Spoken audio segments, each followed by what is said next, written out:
ఈరోజు పరమేశ్వర్ పాటిల్ పాదయాత్ర చేయాలని అనుకున్నాడు. ఏంటి కారణం? ఎందుకోసం ఆయన పాదయాత్ర చేయాలి, ఈ పార్టీని బలోపేతం చేయాలి, ముందుకు పోవాలి అని ఎందుకు అనుకోవాల్సి వచ్చింది? దానికి ఒక బలమైన కారణం ఉంటుంది. ఏది ఊరికే ఉండదు, తమాషకు ఉండదు. బీఆర్ఎస్ పార్టీ ఆశామాషిగా ఏదో తమాషకు రాజకీయాల కోసం పుట్టింది కాదు. రాజకీయమే అనుకుంటే మీ మధ్యలో కొంతమంది ఏడాకులపల్లి మిత్రుల్లో ఉన్నారని నాకు ఇంతకుముందు హరీష్ చెప్పినాడు. అప్పుడు నేను మంత్రిగా ఉండే టైంలో ఏడాకులపల్లికి వచ్చినాను. ఆ ఏడాకులపల్లి చెరువు ఇవాళ పడుచుకోకపోతే ఆ రోజు నేనే నిలబడి బ్రహ్మాండంగా చేస్తే ఇప్పుడు ఆ చెరువు అన్నం పెడతా ఉంది. మనకు అధికారం లేకపోవడమో, పదవులు లేకపోవడమో, రాజకీయాల కోసమో పుట్టిన పార్టీ కాదు ఇది. మీ అందరికీ కూడా నేను మనవి చేసేది ఏంటంటే, ఇలా పరమేశ్వర్ పాటిల్తో పాటు వచ్చిన మిత్రులు మీరు చాలా దీక్షతో వచ్చినారు. మిగతా మిత్రులు కూడా దయచేసి వచ్చిన వాళ్ళు నేను అందరికీ కూడా కోరేది, చారిత్రక సందర్భంలో తెలంగాణ అనేటువంటి ఒక జాతి ఇతరుల చేతుల్లో చిక్కి విలవిల్లాడి సర్వనాశనం అయిపోయిన పరిస్థితి. మీకు ఇంకో విషయం కూడా చెప్పాలి, మీరు జహీరాబాద్ నుంచి వచ్చినారు కాబట్టి. నేను ఉద్యమానికి ఇక పోవాలి, ఇక తప్పదు, తెలంగాణ అయితే తప్ప ఈ గడ్డకు విముక్తి రాదు, ఈ రైతులు బాగుపడరు, ఖచ్చితంగా 600 తేల్చుకోవాలని చెప్పి ఒక నిర్ణయానికి వచ్చినాయి. నిర్ణయానికి వచ్చిన తర్వాత రంగారెడ్డి జిల్లాలో నాకు ఒక భూమి ఉంది. ఇక గవర్నమెంట్ ఇళ్లలో మనం ఉండొద్దు కదా ఉద్యమం చేసేటప్పుడు, ఇండిపెండెంట్గానే ఉండాలని చెప్పి నిర్ణయం చేసుకొని ఆ భూమిని అమ్మేసి బంజారాహిల్స్లో నేను ఉండే ఇల్లు కొనుక్కున్నాను. కొన్ని డబ్బులు మిగిలి ఉండే, మిగిలితే కన్నా భూమి కొందామంటే ఒక ఆయన కలిసింది నాకు. వాళ్ళు కలిసిన ఆయన కాళహస్తి ఆయన గోపాలకృష్ణారెడ్డి అని నా దోస్తుండే.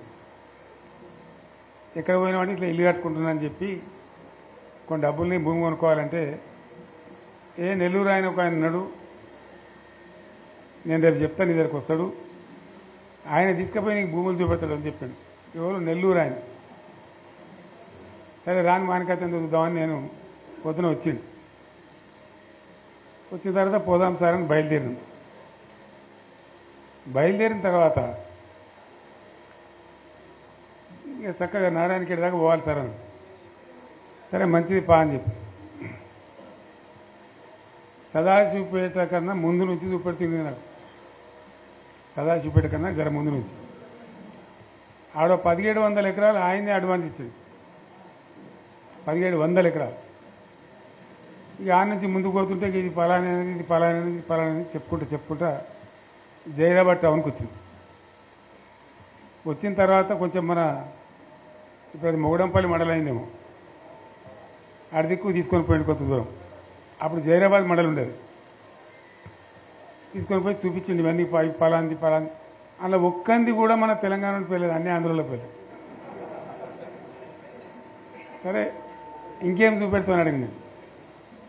ఇంకా చాలా ఉన్నాయి సార్, నారాయణఖేడ్కి కూడా పోవాలి, నాకు అర్థమవుతుంది కదా, తెలుస్తుంది కదా అని చెప్పి సరే ఇలా లద్దు బాయ్సాబ్ ఇక రేపు తిరుగుదామని చెప్పి తెల్లారి మళ్ళీ తీసుకొని పోయాం. ఇక పోయి అటు నారాయణఖేడ్ దిక్కు చాలా దూరం పోయినాం. మన బీదర్ రోడ్ పోయి పోతాం కదా, అటు చాలా దూరం పోతే ఇప్పుడు ఈయనది ఒక 60 ఎకరాలన్నది నన్ను దొరకపోయినది, అలా చెరుకు పెడుతున్నారు. జరిగి మళ్ళీ మొగడంపల్లి ఇతరులకి జైరాబాద్ రూరల్ మండలం తీసుకొచ్చి వచ్చిన మన బుదేరా గుట్ట ఉంటుంది కదా, అసలు మట్టి గుట్ట ఎక్కించి నిలబడితే మొత్తం కనబడుతున్నాయి ఇట్లా మామిడి తోటలు, ఫామ్ హౌజులు. ఆడ చూపెడుతుంది ఇదే వాళ్ళదంటే ఇది సత్యరాజు గారిదండి 300 ఎకరాలు, ఇది పలానా అని అన్ని ఆంధ్రలో పేర్లే. మన జైరాబాద్ నియోజకవర్గంలో కూడా, నారాయణఖేడ్ నియోజకవర్గంలో కూడా అవి చూసిన తర్వాత నేను రాత్రి హైదరాబాద్ వచ్చిన తర్వాత మిత్రులతో మాట్లాడి ఇక ఉన్న తెలంగాణ ఇప్పటికే పోయింది, 600 సరే తెలంగాణ కావాల్సిందిగా ప్రాణం పోయినా సరే కొట్టాలని చెప్పి జైరాబాద్ నారాయణ ఖేడ్ చూసి వచ్చిన తర్వాతనే ఇంకింత బలమైన నిర్ణయం తీసుకొని మొండిగా పోరాటానికి పోయినాం. ఇంకో విషయం కూడా మీకు నేను చెప్పాలి. అయితే ఇతరులు వచ్చి తెలంగాణ భూములు ఆక్రమించడానికి, తెలంగాణ ఉద్యోగాలు కొట్టేయడానికి, తెలంగాణ నీళ్లు మలుపుకొని పోవడానికి ఎవరు కారణం దీనికి? దయచేసి బాగా ఆలోచన చేయాలి. నేను చెప్పేది వట్టి ముచ్చట కాదు. మీరు వచ్చిన వాళ్ళు కూడా వట్టి వాళ్ళు కాదు. ఎందుకు జరిగింది 60 ఏళ్ళు తెలంగాణతోని? ఈ పరాశకాలు ఎవరు? ఆజ్ఞుడు ఎవడు? దీని కారకులు ఎవరు? ఇది చాలా ముఖ్యమైన విషయం. దయచేసి నేను చెప్పేది వినాలి. మీరు వెళ్ళిన తర్వాత మేమీ గ్రామాలలో చర్చ కూడా పెట్టాలని నేను కోరుతున్నాను. తెలంగాణ ఆగమైపోవద్దు కదా, నబటోని ముందర జారిపడద్దు కదా, మనకు కూడా చీము నెత్తురు పౌరుషం ఉండాలి కదా. ఏం జరిగింది? ఎవడు దీన్ని నాశనం పట్టించినాడు? ఎవడు? కాదు కాదు, మన తెలంగాణ వాళ్ళే.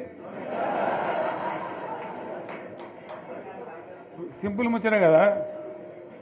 దోపిడీ చేద్దామని వచ్చేటోడు ఎప్పుడు దోపిడీదారుడే, కానీ వాడిని సర్దిగట్టినాడు ఎవడు? నేను ఉద్యమంలో చెప్పే కదా, కత్తి ఆంధ్ర ఉందే కానీ పొడిచేటోడు తెలంగాణ వాడే. వాస్తవం చెప్తున్నాను మీకు. ఆ రోజు కూడా అదే కథ. తెలంగాణలో గట్టిగా ఉంటే ఆనాడున్న కాంగ్రెస్ నాయకులు సమస్య లేదు మాది మేము ఉంటామంటే ఎందుకు కలుపుతుంది ఆంధ్రతోని? ఏమక్కడ ఏర్పడుతుండే? మనోళ్ళ యొక్క తెలివి తక్కువతనము, బలహీనతనే మనల్ని జబర్దస్తి వంచబోయి ఆంధ్రలో కలిపింది. ఆ గోస 60 ఏళ్ళు అనుభవించినాం మనం. ఏం గోస అది నాకు అర్థం కాదు. లేక కాదు కదా. కరెంటుకి ఏం గోస పడ్డాం? ఏం పరాస్కలాడు మనతోని? ఒకడు బట్టలు ఆరేయాలంటాడు, ఇంకోటి అంటాడు. జోకులు మన మీద. ఆ ట్రాన్స్ఫార్మర్లు కాలిపోవడు, మనం లంచాలు ఇచ్చుడు. ఒకసారి యాడ్ చేసుకుంటే ఇప్పుడు మళ్ళీ కళ్ళకి నీళ్ళు వస్తాయి. ఎందుకు పడ్డాం అంత బాధ, అంత అవస్థ? ఆనాడు నేను వచ్చి తిరిగిన బాగా, కానీ నేను ఒక మంత్రిని మాత్రం నేను చేయగలిగేది తక్కువ. ఉన్నంతలో తిరిగిన మా బడంగపేట చెరువు కానీ, ఏడాకులపల్లి చెరువు కానీ, గొడిగాడిపల్లి చెరువు కానీ కొన్ని పనులు ఏదో చేయగలిగినాం అప్పుడు చేసినంతలో. కానీ ఎందుకైనా మంచిది ప్రాణం పోయినా సరే అని చెప్పి కొట్లాన్ని దిగినాం. కొందరు వెనుక, కొందరు ముందు. మనోళ్ళు జమ కావడానికి ఆలస్యం పట్టింది, టైం పట్టింది. కానీ తెలంగాణ తెచ్చుకున్నాం. ఒక 20-25 ఏళ్ళు గోసపడ్డ కరెంటు. 25 ఏళ్ళు కదా. మోటార్లు గాలుడు, ట్రాన్స్ఫారం గాలుడు, లంచాలిచ్చుడు, అంత గోసపడ్డటువంటి బాధను 6-7 నెలలనే 24 గంటలు అందరికీ కరెంట్ స్టార్ట్ చేసినాం. మరి కాంగ్రెస్ వాళ్ళు చాలా పెద్ద సిపాయిలైనా ఇది. ఒకరిని మించిన వాడు ఓడుండే. మరి వాళ్ళు ఎందుకు చేయలేకపోయింది 25 ఏళ్లలో? మన తెలంగాణ వచ్చినాక మరి మనం ఎట్లా చేసుకున్నాం? నడుపుకున్నాం 7-8 ఏళ్ళు. మంచినీళ్ళ బాధ పూర్తిగా తీర్చుకున్నాం. ప్రతి ఇంటికి నల్లాల ద్వారా నీళ్ళు వచ్చాడు, ప్రతి ఇంట్లో నల్లా పెట్టి నీళ్ళు ఇచ్చుకున్నాం. తెలంగాణ వస్తే లాభమైంది, మా ప్రజలకు కొన్ని మౌలికమైన బాధలు పోవాలి, కొన్ని అవస్థలు తీరాలని చెప్పి మిషన్ భగీరథ కావచ్చు, మరొకటి కావచ్చు, కరెంటు కావచ్చు తెచ్చుకున్నాం. 24 గంటలు కరెంట్ ఇచ్చుకున్నాం. ఏమైనా ప్రాజెక్టు చెరువు కింద నీళ్ళు తీసుకుంటే బంద్ చేసినాం. నీటి తీరువ రద్దు చేసినాం. అట్లా ఎన్నో సదుపాయాలు చేసుకున్నాం రైతులకు. బాగా జరుగుతుండే. అప్పుడప్పుడు ఏమవుతుంది? కొన్ని దుష్ట దినాలు వస్తాయి, చెడు గడియలు వస్తాయి. మనోళ్ళు కూడా అలవోకగా ఓట్లేసారు. మీరు గొప్పలో మీరు మాణిక్యరావుని గెలిపించారు. కానీ కొన్ని నియోజకవర్గాలలో నేను చెప్పిన కూడా అప్పుడు మంది మాటలు పట్టుకొని మారుమానం పోతే మళ్ళీ వరకు ఇల్లు కాలిపోతుంది, వీళ్ళని నమ్మితే అమాంతం మింగుతారు, మోసపోతాం. రైతు బంధుకు రామరామ అంటారు, దళిత బంధుకు జై భీమ్ అంటారు. వీళ్ళు ముంచుతారా నాయన అని చెప్పిన నేను. ఏమో మీ సంగతి ఎంతో చూద్దామని ఆయనతో వేసారు. వేసింది ఇరుకపోయారు, బాయిలో పడ్డారు, అయిపోయి ఉన్నాయి అన్ని వీక్ అయిపోయి. మళ్ళీ మొదటికి వచ్చానా కైలాసం ఆడలో పెద్ద పాము మింగినట్టు అయింది మళ్ళీ.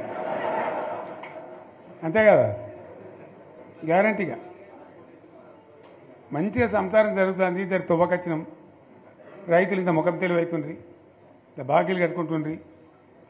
ఎంతోమంది పాపం సిటీలు వేసుకుందరు, ఏదో వేసుకుందరు. రైతు బంధు పైసలు పడితే ఎంత సంతోషం ఉంటుండే.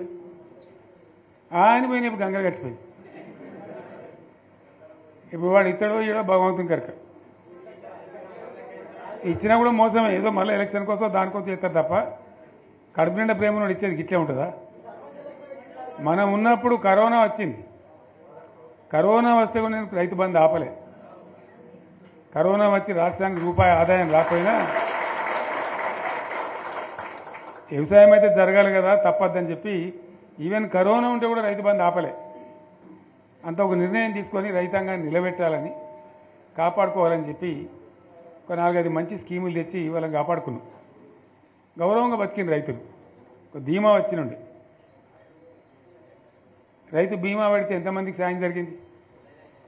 గుంట భూమి ఉన్న కూడా మంచిగా సాయం జరిగింది, చిన్న రైతు కూడా సాయం జరిగింది. అట్లా అందరికీ మనం గొర్రెల కాపలకు గొర్రెలు ఇవ్వడం కానీ, చేప పిల్లలు కానీ, అనేక రకాల అన్ని వర్గాల ప్రజలను ఎట్లా ఆదుకోని అట్లా ఆదుకున్నాం. మా తెలంగాణ కదా మేము తెచ్చుకున్నాం కష్టపడి. మా వాళ్ళందరి పైకి రావాలి. కాంగ్రెస్ గవర్నమెంటు, కాంగ్రెస్ పార్టీ మొదటి నుంచి కూడా ముస్లింలో ఓట్లేసుకున్న తప్ప ముస్లింలకు మనం చేసినరా? ముస్లిం మైనార్టీ పిల్లలకు, మన గిరిజన పిల్లలకు, మన ఎస్సీ పిల్లలకు, మన బీసీ పిల్లలకు ఎంత మంచి రెసిడెన్షియల్ స్కూల్ పెట్టుకున్నాం. అందరినీ కూడా ముందుకు తీసుకుపోవాలి. ఇవాళ మన కళ్ళ ముందని నాకు బాధ కలిగేది ఏంటంటే, చిన్న వర్గాల ప్రజలు కాన్వెంట్ స్కూళ్ళలో చదివించలేరు, వాళ్ళ పిల్లలు కూడా బాగా చదవాలని చెప్పి ఎస్సీలకు, బీసీలకు, మన గిరిజనులకు, మన మైనార్టీ సోదరులకు గురుకుల పాఠశాలలు పెట్టాం. అద్భుతమైన చదువు చదువుకునే వాళ్ళు. ఇవాళ మొత్తం రోజు బడి పిల్లలు విషాహారము, కడుపు నొచ్చుడు, బాధపడు, పురుగులు అన్నం పెట్టుడు. పిల్లలు వెళ్ళిపోతున్నారు, ఆ స్కూళ్ళ నుంచి ఇళ్ళకి వెళ్ళిపోతున్నారు. తల్లిదండ్రులు కూడా భయపడి తీసుకుపోతున్నారు. ఏం ఘోరం ఇది, నాకు అర్థం కాదు. మళ్ళీ ఇది చేసేవాడు ఇప్పుడు మళ్ళీ అదే కాంగ్రెస్ పార్టీ. అంతేనా? మళ్ళీ పాత కాంగ్రెస్ మోపోయింది, మళ్ళీ కరెంటు కోతలు మోపోయినాయి. ఎండాకాలం ఇంకేం గతి అవుతుందో, మార్చి ఏప్రిల్ ఏమవుతుందో. ఇంకా ఇక్కడ కరెంటు కోతలు మోపోయినాయి, ఇటు మంచినీళ్ళు సరికొత్తలేవు, అడిగే నాతులు లేడు. ఎవడన్నా గట్టిగా నిలదీసి అడితే వాడిని పోలీస్ స్టేషన్లో పట్టేయడం. ఇదేనా రాజ్యం? ఇట్లే ఉంటుందా రాజ్యం? ఎందుకు వచ్చింది ఈ పరిస్థితి చెప్తా. నాకు తెలుసు, నాకేం గుర్తులేదు.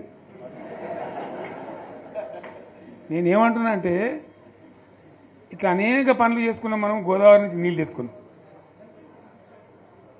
నీళ్ళు తెచ్చుకొని మంచినీళ్ళ తర్వాత సాగునీళ్ళు వెంబడబడ్డాం. మెదక్లో యువతల ప్రాంతం అంతా కొంత అందినాయి నీళ్లు, పాత మెదక్ జిల్లాలో. మీదికి మిగిలిపోయినాయి మన 2 తాలూకాలు ఉండే, నారాయణఖేడ్, జైరాబాద్. వాళ్ళకి నీళ్ళు రావాలి. ఎట్లా రావాలి గోదావరి నీళ్లు? సింగూరు ఓ టైంలో నిండుతుంది, ఓ టైంలో నిండది. మరి నిండినప్పుడు ఎట్లా? గోదావరి నీళ్ళే దిక్కు. ఇక్కడ ఏదైతే మల్లన్న సాగర్ కట్టామో 50 టీఎంసీలతోని, దీనికే లింకు చేసి సింగూరు నింపేటట్టు సింగూరు నుంచి లిఫ్ట్ చేసి సంగమేశ్వర, బసమేశ్వర అని 2 లిఫ్ట్లు పెట్టుకున్నాం. 2 తాలూకాలకు, రెండింటికి కూడా లక్ష ఎకరాల పైచీలకు వచ్చేటట్టు ఎకరాల నీళ్ళ స్టెట్ పెట్టుకున్నాం. టెండర్లు పిలిచినాం, పనులు స్టార్ట్ అయినాయి, గుత్తేదారులు వచ్చిండ్రు, పనులు మొదలుపెట్టిండ్రు. ఇవాళ ఈ కాంగ్రెస్ గవర్నమెంట్ ఆ టెండర్లు ఎందుకు ఆపింది? సంగమేశ్వర, బసవేశ్వర ఎత్తిపోతల పథకాలు ఎందుకు నిలిపేసింది? ఎవరి కోసం నిలిపేసినట్టు? నేను హరీష్ రావుకి చెప్తున్నా, మీరు 2 తాలూకాల ప్రజలను కూడా సమీకరించి సంగమేశ్వర, బసవేశ్వర మీద పెద్ద ఎత్తున దండయాత్ర చేయాలి, పోరాటం చేయాలి. తప్పదు కదా, కొట్లాడితేనే తెలంగాణ వచ్చింది. ఇది కూడా రావాలని కొట్లాడంటే ప్రజలు విజృంభించాలి, అయితేనే నీళ్ళు వస్తాయి. సంగమేశ్వర లిఫ్ట్ రావాల్సిందే, బసవేశ్వర లిఫ్ట్ రావాల్సిందే. ఖచ్చితంగా 2 తాలూకాలకు కూడా 1,50,000 ఎకరాలకు నీళ్లు వస్తే పంటలు పండితే మనం బతుకుతాం. అంతే కదా? ఆందోళన కొడుతుంది దానిలో. సంగమేశ్వర బసవేశ్వర ఆందోళన కూడా ఉంది. సింగూరు కాక సింగూరు మీది ప్రాంతానికి వచ్చేదంతా కూడా దాదాపు 70,000-80,000 ఎకరాల ఆందోళన కూడా ఉంది. సో అంత మంచి ప్రాజెక్ట్ ఇవాళ కాంగ్రెస్ ఎందుకు ఆపింది? ఓ మినిస్టర్ రాడా, ఆయన ఆందోళన. మరి ఆయన ఏం చేస్తున్నట్టు? మంత్రి పదవులు, ముఖ్యమంత్రి పదవులు ఎందుకు? 10 మందికి మెయిల్ చేయడానికా, లేదా తమాషా చేయడానికా? డ్రామా కాదు కదా. కాబట్టి మనం వీళ్ళ మెడలు వంచి ఖచ్చితంగా వాటిని సాధించాలంటే పోరాటానికి సిద్ధం కావాలి. ఓపిక పట్టిన మనం ఓపిక పట్టలేదు. ఇప్పుడు 14 ఏళ్ళు అవుతుంది ఈ గవర్నమెంట్ వచ్చి. మనం ముందే అంటే మనం కన్నేరు అందరూ ఇంకోటి అందరూ ఓపిక పట్టినాం. ఇప్పుడు వాళ్ళు ఇక కుయ్యలేదు, కుట్టుకోలేదు, ఏం లేదు, మాటనే లేదు. అంటే మనం కొట్లాట చేయాలి. ప్రత్యక్ష ప్రజా పోరాటాలు లేవదీసి ఖచ్చితంగా ఈ ప్రభుత్వం మెడలు వంచి సంగమేశ్వర బసవేశ్వర సాధించాలి. అటువంటి అవసరం ఏర్పడితే పోరాటాన్ని నేను కూడా మీతో పాటు వస్తానని మనం చేస్తాను. తప్పదు. మరి మనకేం చేస్తాం? మంచి మాటకు మంచి మాట, చెడ్డ మాటకు చెడ్డ మాట, అంతే కదా. పోరాటం లేవదీయాల్సిందే. మీ ఎమ్మెల్యే మాణిక్యరావు నాయకత్వంలో, అక్కడ మాజీ ఎమ్మెల్యే భూపాలరెడ్డి నాయకత్వంలో, మీ జిల్లా నాయకుడు హరీష్ నాయకత్వంలో ఖచ్చితంగా దీని మీద పోరాటానికి మీరు బాటలు ఏర్పాటు చేయండి. మొత్తం యావత్ జిల్లా కూడా మీతో కలిసి వస్తుంది. అందరు నాయకులు వస్తారు, అందరు కూడా ఉంటారు. సంగారెడ్డి ఎమ్మెల్యే గారు కూడా మీతో పాటు ఉంటారు. అందరం కలిసి కొట్లాట తప్ప రాదు. అయితే ఈ కొట్లాట మనకు తప్పదు. ఎవలకు? బీఆర్ఎస్ వాళ్ళకు. ఎందుకంటే బీఆర్ఎస్ పుట్టిందే తెలంగాణ కోసం. తెలంగాణ సాధించడం, తెచ్చిన తెలంగాణను లైన్లో పెట్టినాం మనం. మళ్ళీ ఇప్పుడు ఈ దరిద్రులు వచ్చి మళ్ళీ నాశనం పడుతున్నారు, అంతే కదా. మళ్ళీ దీన్ని కాపాడాలంటే ఎవడు కాపాడు? మళ్ళీ మన నుంచే కావాలి. మళ్ళీ ఇది లైన్లోకి రావాలి. అందరూ మంచిగా ఉండాలి. ఎందుకంటే మనకు, మన పార్టీకి కులం లేదు, మతం లేదు, జాతి లేదు. తెలంగాణలో ప్రతి బిడ్డ మనోడే. వాళ్ళు ఏ మతం ఉన్నారు, ఏ కులం ఉన్నారు మనకు అవసరం లేదు. ఈ తెలంగాణ బార్డర్ గీత లోపలిన బిడ్డలు అందరు మనోళ్ళే. అందరూ బాగుపడాల్సిందే. ప్రతి ఒక్కరికి న్యాయం జరగాల్సిందే. ఆ న్యాయం జరిగి ఆ ఫలితాలు తెలంగాణకు వచ్చేదాకా ఇంకెవ్వడు కొట్లాడాడు, ఎవరితో కాదు. అది అబద్ధాల పంచాంగం. మళ్ళా మనమే కొట్లాడాల, అంతేనా? పక్క మాటేనా ఇది? కొట్లాడదాం కదా. ప్రాణం పోయినా సరే తెలంగాణకు రక్షకులు మనమే. తెగించి కొట్లాడాల్సిందే. తెలంగాణ హక్కులను కొట్లాడాల్సిందే మనమే. కొట్లాడి తీరాల్సిందే. అలా రెండవ మాట లేదు. కాబట్టి దయచేసి అవసరమైన సందర్భంలో మీ జిల్లా నాయకులు పిలిపిస్తారు, రాష్ట్రం నుంచి నేను కూడా పిలిపిస్తాను. మీరు సిద్ధపడి ప్రత్యక్ష ప్రజా పోరాటాలు లేవదీసైనా సరే మన ప్రాజెక్టులు సాధించుకోవాలి, మన నీళ్లు సాధించుకోవాలి, మన ప్రజలకు అన్యాయం జరుగుతుంటే ఎదురు తిరగాలి, కొట్లాడాలి. తప్పకుండా ప్రజలకు న్యాయం చేసేదాకా మనం ముందుకు పోతూనే ఉండాలి. తెలంగాణ కోసమే బయలుదేరిన జెండా గులాబీ జెండా. తెలంగాణను సాధించింది గులాబీ జెండా. తెలంగాణను మంచిగా చేసి లైన్లో పెట్టింది గులాబీ జెండా. భారతదేశంలో నంబర్ 1 అనేక విషయాలలో చేసి సాధించి చూపెట్టింది గులాబీ జెండా. జర్రంత మోసం జరిగింది. ఆ జర్రంత మోసానికి ఇవాళ ఓడోడిగా ఉనుక మీద రోకలోనే దుంకులాడుతుండు, అంతే కదా. ఎందుకు వానికి దాని కూడా ఏమేమో మాట్లాడుతుండు. సరే, నేను గంభీరంగా మౌనంగా చూస్తున్నా. నేను కొడితే వట్టి కొట్టు నాకు అలవాట్లేదు కదా. నేను వెళ్ళినా అంటే మళ్ళీ భూకంపం పుట్టాలిగా. చూద్దాం ఎక్కడి దాకా చేస్తారో, వీళ్ళ కథ ఏందో చూద్దాము. మనోళ్ళందరూ కూడా ప్రతిపాదిస్తుంది ఏంటంటే, 1 సంవత్సరం జరిగిపోయింది. సంగమేశ్వర ఆన్నే పన్నది, బసవేశ్వర ఆన్నే పన్నది, పాలమూరు ఎత్తిపోతల పథకం ఆన్నే పన్నది, కాళేశ్వరం అట్లా ఎండబెడుతున్నారు. ఇవన్నీ అన్యాయాలున్నాయి. కాబట్టి ఫిబ్రవరి నెలాఖరులో ఒక పెద్ద బహిరంగ సభ పెట్టాలి, వీళ్ళ కథ చూడాలి అనేది జరుగుతూ ఉంది. కాబట్టి మీరు కూడా పెద్ద ఎత్తున దయచేసి ఆ సభకు కదిలి రావాలి. అంత దూరమే ఉండదు. తెలంగాణ శక్తి ఏందో మరొకసారి చూపించి వీళ్ళ మెడలు వంచి ఇప్పుడు సాధించాలి. భవిష్యత్తు కోసం కూడా కొట్టాడకు మనం సిద్ధంగా ఉండాలి. ₹1 కోటి భూమి ఇప్పుడు 50 లక్షల కాడికి వెళ్ళాడు.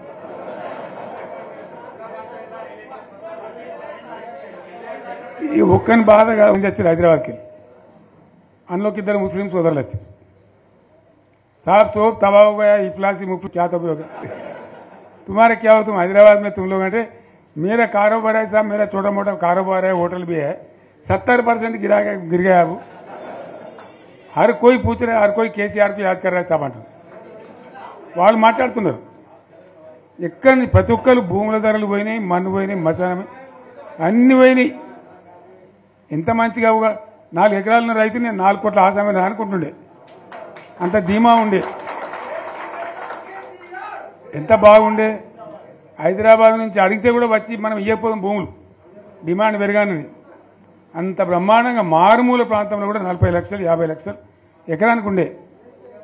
అటువంటిది సగానికి సగం పడిపోయి మొత్తం నాశనం చేశారు. వీళ్ళని ఇట్లే వదిలిపెడితే ఇంకింత నాశనం అవుతుంది. కాబట్టి మనం కొట్లాడాల్సిందే. నేను ఇంకొక మాట మీకు చెప్తా. ఎలక్షన్లలో నేను మస్తుగా చూసిన 50 ఏళ్లలో పార్టీలు గెలుతాయి, ఓడతాయి. ఇంత మాయలు మీ ఏడాది లోపలనే కాంగ్రెస్ పార్టీ దొరికితే కొడతాం రానంత కోపంలో ఒక్కటే ఏడాది లోపు. ఇంకా వాళ్ళ బొంద తెలివికి నిన్న వాని పార్టీడే మంది పెట్టాలి, అదేందో పోలింగ్ పెట్టిన వాడు చూసిరా మీరు. ఆ పోలింగ్ పెడితే 70% మనకు వచ్చింది, 30% మనకి వచ్చింది. వాడు పెట్టిందే, మనం పెట్టింది కాదు.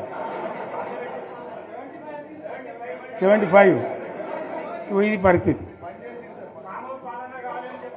అదే నేను ఏమంటున్నా అంటే, ఫామ్ హౌస్ అంటే ఇది ఏముంటుంది, వారి ఉంటుంది, మక్కు ఉంటుంది, అల్లం ఉంటుంది. కాంగ్రెస్ వాళ్ళు అయితే మనిషి తెరిచే పారబడి తవ్వచ్చు కూడా లంగత. దీన్ని ఫామ్ హౌస్ అని మనం బదనాం చేసి అంతే కదా. నేను ఏమంటున్నా అంటే, అన్ని మబ్బులు వీడిపోయినట్టు ప్రజలకు అన్నీ తెచ్చిపోతున్నాయి. మంచి ఏంది, చెడ్డ ఏంది, ఏం జరిగింది అన్నీ ఇంకా ఘోరమవుతుందని చెప్తున్నా. వీళ్ళ తెలివితక్కువతనానికి ఏమైంది, నిన్న మొన్న రిపోర్ట్ వచ్చింది. Comptroller and auditor general of India అని కాగ్ అంటారు దాన్ని. కాగ్ రిపోర్ట్ వచ్చింది. గవర్నమెంట్లో వచ్చిన ఆదాయం కంటే 13,000 కోట్ల రూపాయల ఆదాయం తగ్గిపోయింది. ఇంకా మార్చికి పోయే వరకల్లా ఇంకో 3-4 వేల కోట్లు అవుతుంది. అంటే 15,000 కోట్ల ఆదాయం పోతుంది. 15,000 కోట్లు పెంచుకుంటూ పోయినా నేను చెప్పి చేసుకుంటూ పోయినాం. ఏడాదికి 10 నుంచి 15,000 కోట్ల ఆదాయం పెరిగేది మన టైంలో. అంత జాగ్రత్తగా మనం వ్యవహారం చేసినాం. ఇవాళ ఉల్టా 15,000 కోట్లు పడిపోయింది. ఇంకా వాడేమి ఇస్తాడుగా, ఇంకేమైనా ఇస్తారా? ఇంకో 4-5 నెలలు అయితే జీతాలకే కష్టమైంది ఉంటుండ్రు. అందరు పెండింగ్ పెట్టి రిటైర్ అయిన దొరుకుతలు పైసలు మీరు చూస్తాను కదా పేపర్లలో. సో ఆ విధంగా రాష్ట్ర ఆర్థిక పరిస్థితిని కూడా దివాలా తీయించారు. ఇవాళతోనేం కాదు, 100కు 100% ఇప్పటికే ప్రజల నిర్ణయానికి వచ్చిండ్రు. డెఫినెట్గా రాబోయే గవర్నమెంట్ మనదే అని అనుమానం కూడా అవసరం లేదు, ఏమాత్రం అనుమానం అవసరం లేదు. ఆ విధంగా పరిస్థితి ఇప్పటికే తయారై ఉంది. కాబట్టి దయచేసి నేను మీ అందరినీ కోరేది, మీకు మంచి ఎమ్మెల్యే ఉన్నాడు మాణిక్రావు గారు, ఆయన నాయకత్వంలో మంచిగా పనిచేసి మంచిగా ముందుకు పోయి చాలా చక్కగా మంచి ఫలితాలు భవిష్యత్తులో సాధించాలి. పరమేశ్వర్ పాటిల్ గారికి, వారి వెంట వచ్చిన మిత్రులకు నేను ప్రత్యేకంగా ధన్యవాదాలు చెప్తా ఉన్నా. ఇటువంటి కార్యకర్తలు, ఇటువంటి నాయకులే పార్టీకి పట్టుకొమ్మలు, తెలంగాణ జాతి రత్నాలు. తెలంగాణకు ప్రమాదం వచ్చిందన్నప్పుడల్లా ఇటువంటి బిడ్డలే అక్కడో లేచి నిలబడి మళ్ళా మా తెలంగాణని ఆ సోయి చూపెడతా ఉన్నారు. మీరు నడిచిన 140 కిలోమీటర్ల పాదయాత్ర వృధా పోదు. ప్రజలందరూ మిమ్మల్ని చూసిండ్రు. దాంగా తోపంట కూడా మీతో ఎంతోమంది మాట్లాడిండ్రు, అడిగిండ్రు మిమ్మల్ని ఎందుకు పాదయాత్ర ఇస్తున్నది. మీరు కూడా అందరికి చెప్పిండ్రు, అంతే కదా. మీకు కూడా అర్థమైంది ప్రజలు ఎంత వ్యతిరేకం ఉన్నదనేది. సో ఆ రకంగా మీ పాదయాత్ర వృధా పోదు, మీ కష్టం వృధా పోదు. తప్పకుండా రాబోయే రోజుల్లో విజయం మనదే. అయితే మన విజయం మన కోసం కాదు, అది తెలంగాణ విజయం కావాలి, తెలంగాణ ప్రజల విజయం కావాలి, తెలంగాణ రైతుల విజయం కావాలి.